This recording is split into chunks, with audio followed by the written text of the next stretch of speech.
시청자 여러분 안녕하십니까? VOA 뉴스투데이 시작합니다. 미국 당국이 대북 제재를 위반해 압류한 북한 선박 와이즈 어네스트호가 미국령 사모아에 도착했습니다. 이렇게 미 사법당국이 대북 압박에 나서는 사례가 최근 늘고 있는데요. 지난 3년간 7건의 민형사상 조치가 취해진 것으로 집계됐습니다. 함지하 기자가 보도합니다. 미국 정부가 압류해 사모아에 도착한 북한 선박 와이즈 어네스토입니다.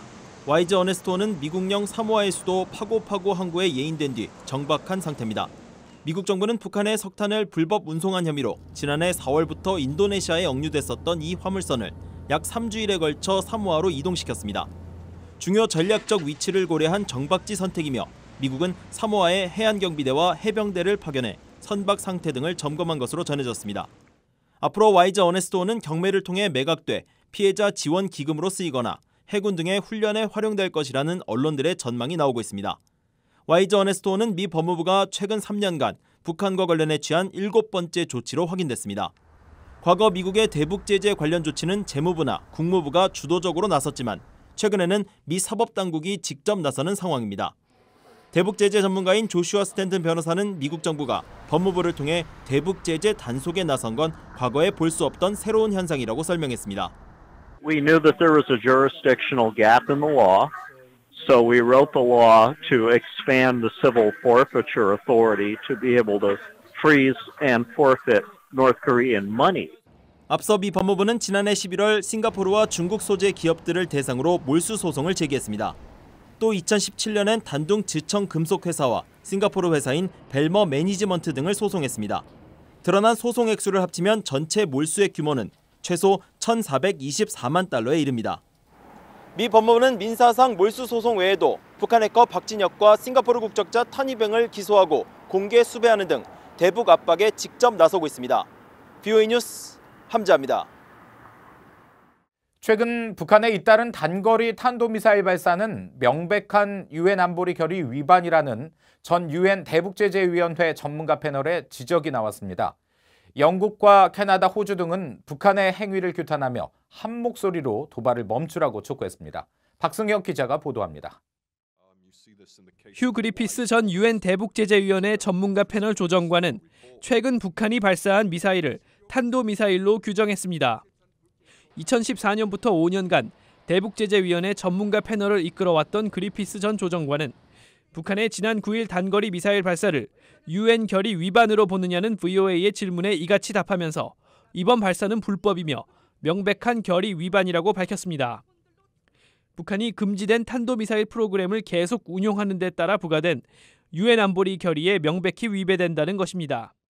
앞서 미 국방부 대변인은 9일 북한이 서북 지역에서 다수의 탄도미사일을 발사했다며 북한 발사체의 성격을 탄도미사일로 규정했습니다.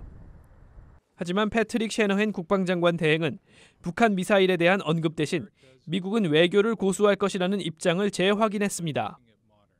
I know what they fired. I think we'll hold off on talking about what it is, but we're going to stick to our diplomacy. 그러면서도 외교 실패에 대비해 국방부는 준비 태세를 유지할 것이라는 원칙을 거듭 밝혔습니다. 국제사회의 비판도 잇따르고 있습니다. 호주 국방부는 VOA에 북한은 한반도 긴장을 고조하는 도발을 중단하고 대화를 계속하자는 미국에 응답하라고 촉구했습니다. 캐나다 외무부의 에이미 밀스 대변인도 VOA에 북한은 아직도 완전하고 검증 가능하고 불가역적인 비핵화, 즉 CVID를 향한 조치를 하지 않았다면서 캐나다는 모든 유엔 안보리 제재를 존중한다고 말했습니다. 영국 외무부는 마크 필드 아태 담당 외무부장관의 트위터 발언을 인용해 북한의 미사일 발사는 유감이라며 대화가 가장 좋은 해법이라고 밝혔습니다. VOA 뉴스 박승혁입니다. 북한의 단거리 미사일 발사를 신뢰 위반으로 보지 않는다는 트럼프 대통령의 발언은 북한과의 협상 의지를 지속적으로 강조한 것이라는 분석이 나왔습니다. 이 전문가들은 그러나 외교를 강조하면서도 북한을 압박하는 트럼프 정부의 기조는 계속될 것으로 내다봤습니다. 김칸희 기자의 보도입니다. 주한미군 특수전사령부 장교 출신인 데이비드 맥스웰 민주주의 수호재단 선임연구원은 트럼프 대통령의 발언은 북한과의 협상을 추구하고 있다는 사실을 분명히 한 것으로 분석했습니다.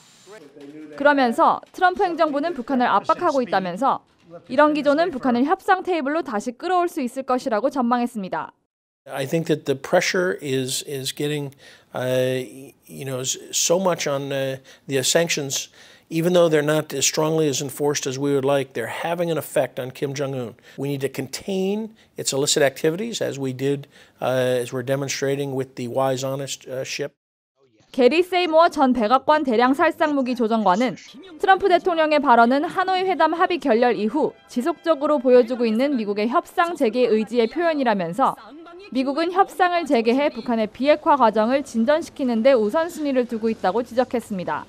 And the top U.S. priority, the most immediate step the U.S. is seeking from North Korea is to end further production of nuclear weapons.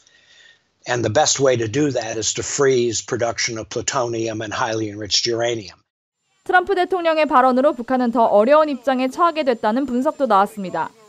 트럼프 대통령은 북한이 허용할 수 없는 도발을 한다면 추가 제재를 면할 수 없을 것이라는 메시지를 우회적으로 보냈다는 것입니다. Any serious provocations from the DPRK are likely to trigger additional economic penalties, which would make North Korea's economic circumstances even more dire, even more rapidly.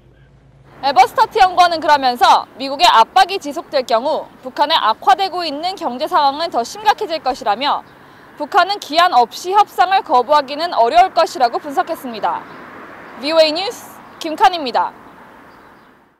패트릭 셰너헨 미 국방장관 대행은 미국 정부의 대북 전략은 북한의 완전한 비핵화를 위한 외교적 해결이며 이것은 변함이 없다고 밝혔습니다. 셰너헨 대행은 13일 미 폭스뉴스와 인터뷰에서 북한의 최근 미사일 발사에 대한 정부의 대응을 묻는 질문에 이같이 답하고 다만 자신의 임무는 외교가 실패할 경우에 대비하는 것이며 자신은 그 일에 집중하고 있다고 말했습니다. 그러면서 미군은 군사태세와 병력 준비 태세에는 전혀 변함이 없다고 강조했습니다. 앞서 셰너헨 대행은 지난 9일 국방장관으로 공식 지명받은 뒤 기자들에게 미국은 외교를 고수하려 한다며 우리의 작전이나 태세를 바꾸지 않았다고 말한 바 있습니다. 마이크 폼페오 미국 국무장관은 14일 러시아 소치를 방문해 블라디미르 푸틴 대통령과 만나 북한 문제 등 현안을 논의할 예정입니다. 앞서 미 국무부는 폼페오 장관의 러시아 방문과 관련해 최종적이고 완전하게 검증된 북한의 비핵화, 즉 FFVD 달성 방안을 놓고 러시아와 이견이 있지만 간극을 메우기 위한 대화를 계속할 것이라고 밝힌 바 있습니다.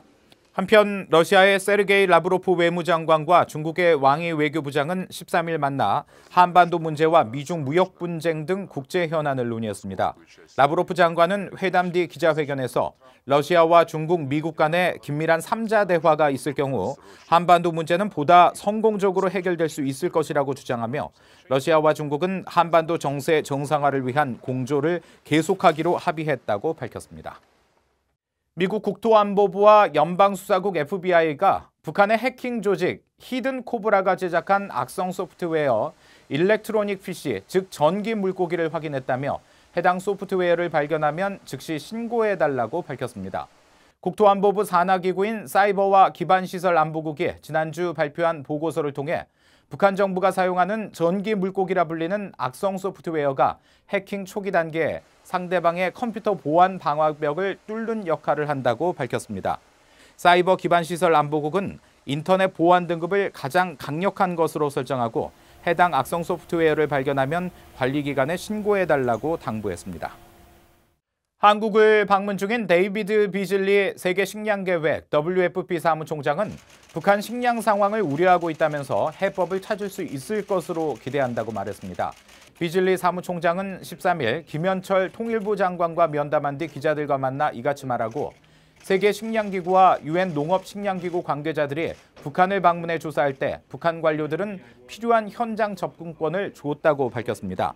한편 국제농업개발기금 IFAD의 길버트 호응보 총재는 이날 서울에서 열린 글로벌 국제농업협력 포럼에서 인도적 지원은 국제사회의 합의로 진행돼야 한다고 말했습니다.